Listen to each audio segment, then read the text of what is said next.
السلام علیکم کتونکو خوش آمدید په سیول انجینرینګ EPO کې. څنګه یې تاسو؟ زه امید لرم چې تاسو به ښه یې. نو نن به موږ زده کوو چې AutoCAD څه ته وایي، د دې تاریخ څه دی او د دې استعمال څنګه کیږي. نو پیله خبر کوم موږ د AutoCAD په Abbrevation باندې. مطلب دا چې AutoCAD د څه مخفف دی. نو د آټو مخفف دی اتوماتیک، د C مخفف دی کمپیوټر، د A مخفف دی ایډیټ او د D مخفف دی ډرایینګ، ډرافټینګ یا ډیزاینینګ. اوس خبر کو د AutoCAD په تعریف باندې. نو AutoCAD د کمپیوټر سره مدد کوونکی سافټویر دی چې په دې کې مونږه سکولونه، هسپتالونه، پلونه او داسې نور قسمه بلډینګونه دپاره ډرایینګونه په 2D او په 3D کې جوړوو. اوس خبر کو د AutoCAD په استعمال باندې.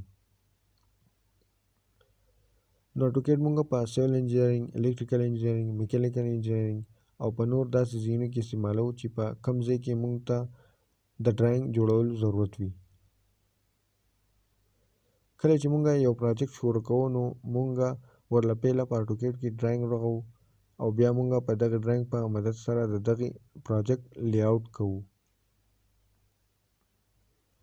که چېرې زموږ سره د پروجیکټ ډرایینګ نه وي نو مونږ ته به په پروجیکټ کې ډیر مشکلات راځي او زموږ وخت به ضایع کیږي. اوس خبر کو د AutoCAD په هسټري باندې، مطلب د AutoCAD په تاریخ باندې. نو AutoCAD په دسمبر 1982 کې جان واکر د 15 ملګرو سره AutoCAD جوړ کړی و. د AutoCAD پیله نوم R1 و او د دویم نوم یې R2 و او بیا AutoCAD 2000 کې نوې سیریز شروع کو چې د هغې نوم یې AutoCAD 2000 کېښود او بیا یې 2002 او تر اوسه پورې AutoCAD 2021 جوړ کړی شوی دی او دا په 25 دسمبر 2020 کې ریلیز شوی دی. او دا خبره یاد لرئ چې AutoCAD د Autodesk کمپنۍ پروډکټ دی. د دې نه علاوه که څوک AutoCAD زده کول غواړئ نو دا چینل سبسکرایب کړئ، ځکه چې زه یو ویډیو په انګلیش، پښتو، اردو کې اپلوډ کوم.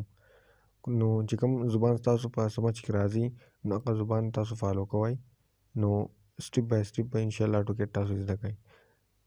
نو دا چینل سبسکرایب کړئ او د ملګرو سره شیر کړئ.